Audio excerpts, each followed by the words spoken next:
Thank you, Deputy, and the best of luck. Deputy Matthew McGrath's up now, but he's not here. Deputy Pat Casey, are you taking the next slot? Okay. Thank you, Count Corla. This is my first opportunity to address the Dáil, so if you could give me a bit of leniency, I'd appreciate that. No problem. As this is my first time to address the House, I want to express my thanks to the people of Wicklow and East Carlow for the opportunity and honour to represent, hopefully, a new type of politics which hopefully can be introduced into this Dáil. I appreciate and share the frustration of the people in the length of time that the government formation process is taking, but I want to thank all those deputies who are trying to resolve this so that I can get down to do the job I was elected to do. Find realistic solutions to the many problems facing this country. I come from a long business and community background, and I want to use this experience that I have in these areas to provide solutions to the problems to my fellow citizens face. I want to work with each deputy in the House, regardless of party affiliations, to enable the Dáil to be a parliament that provides an inclusive and comprehensive analysis of our problems, and vitally to put in place measures that will address these issues in a manner that is accountable. In the area of insurance cost, it is an acknowledged fact the increasing insurance premiums are an unacceptable pressure that individuals, families, farmers, businesses and communities are facing year in, year out, without any adequate explanation to the government or to the Dáil. The true nature of the profits being made in this industry are not nearly transparent enough to justify the rising costs to Irish citizens.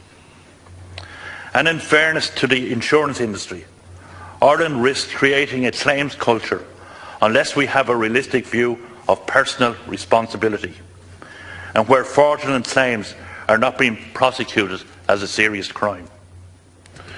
Insurance costs have been rising relentlessly for families and businesses. The CPI indicates that in the 12 months to March 2016, motor insurance premiums have gone up by 32%. Since December 2011, motor insurance has risen by a massive 50.6%. This is way ahead of the general rate of inflation over the same period. One of the ways to help resolve rising motor premiums, which in the past year have risen by 30%, is to re-establish the motor insurance advisory boards, whose recommendations reduced insurance costs by 40% between 2002 and 2013. As I said, there should be full transparency of insurance costs. The income of 10 companies which underwrite motor and liability insurance is currently worth $1.4 billion a year. Total compensation awarded in 2014 was $335 billion. There is a gap of $1 billion between premium income and awards made. Public liability is a phrase that sends shivers down the spine of every small business and community group who own a facility or run an event. This week, the Small Firms Association warned of the crisis for business due to the compo culture, which is leading to increases in public liability insurance premiums. The Freight Transportation of Ireland has warned that the recent award of $40,000 in damages to an injured hillwalker in Wicklow will have a negative impact on insurance premiums and should be reviewed by the Court of Appeal. It said the award against the National Parks and Wildlife Service was excessive, setting a precedent for future claims and ultimately forcing insurance premiums to rise. I was also struck by Mountaineering Ireland's response when they stated the mountaineering community has a long-held and proud tradition of personal responsibility. Mountain Ireland feel that this judgment runs contrary to this long-established principle. And they quote, "We cannot continue to live our lives without the acceptance of personal responsibility, in the belief that every misfortune is someone else's responsibility." The last line in particular has significance in this debate. As a hotelier in Glendalough, I know more than most the value of outdoor recreation as a key economic and tourism pillar of rural Ireland.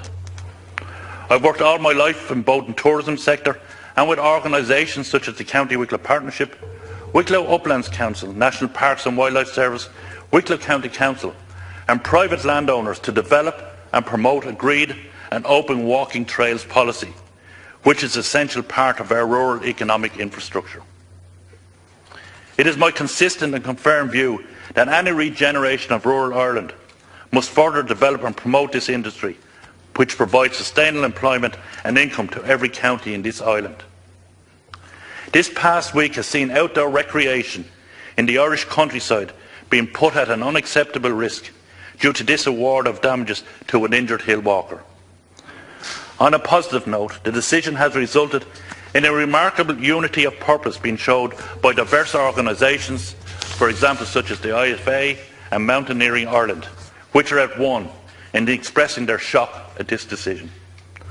It is essential for the protection of outdoor recreation sector and landowners that the state undertake and introduce a blanket insurance cover for upland areas. In return, agreed and accessible walking routes can be developed and crucially maintained.